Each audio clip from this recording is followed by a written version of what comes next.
Agriculture is essential for human civilization. Without it, we simply would not exist.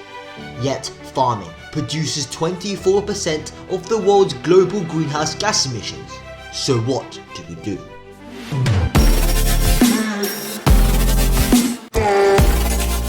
Before we dive into how we can decarbonize agriculture, we first have to explain why agriculture is so polluting.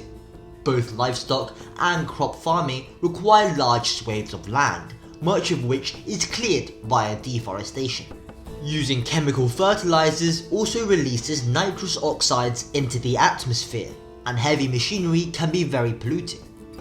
No-till farming, crop rotation, and agroforestry are essential in agriculture's decarbonization process. In conventional agriculture, farmers use heavy machinery to turn the soil over at the end of each harvest. This is called tilling. However, tilling kills worms, which add oxygen to the soil and destroys nitrifying bacteria, which recycle nutrients. Not only does this decrease yield for the farmer, but disturbing organic matter also releases carbon dioxide. That's where no-till farming comes in. No-till farming directly plants seeds into the ground instead of tilling the land, thus reducing the use of diesel-based heavy machinery and fertilizers.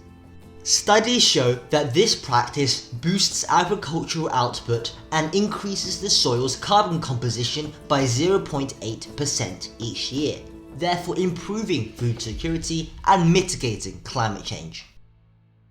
No-till farming is more efficient when it is combined with crop rotation, where farmers systematically plant different crops at different times on the same piece of land. For example, after a farmer harvests soybean, they could switch to corn and then to millet. Since different crops take different nutrients out of the ground, crop rotation replenishes the soil, leading to a 20% reduction in the use of nitrogen fertilizer and decreased carbon emissions.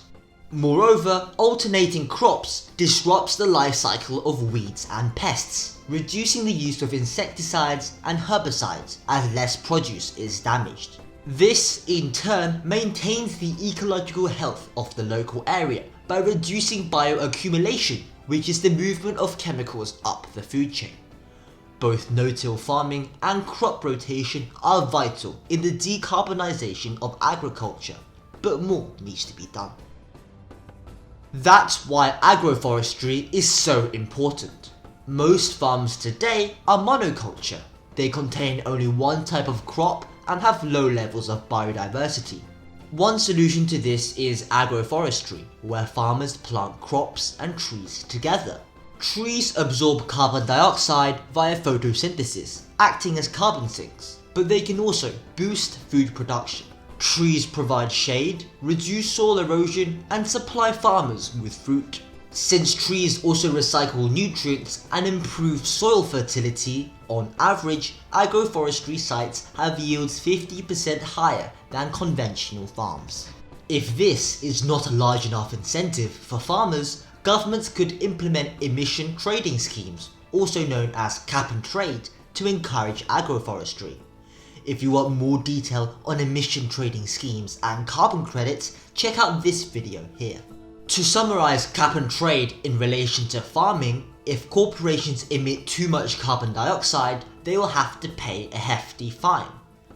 A popular way to legally bypass a fine is to fund tree planting projects in the form of carbon credits.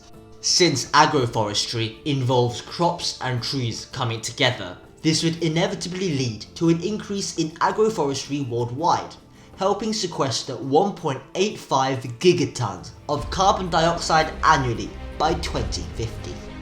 Decarbonizing agriculture is very difficult and requires drastic changes to farming practices. But given the fact that the world's population is set to peak at 10 billion people, it can be hard to justify agricultural reforms when we have so many mouths to feed. After watching this video, I hope you now understand that fighting climate change and increasing food production do not conflict with one another. In fact, they go together.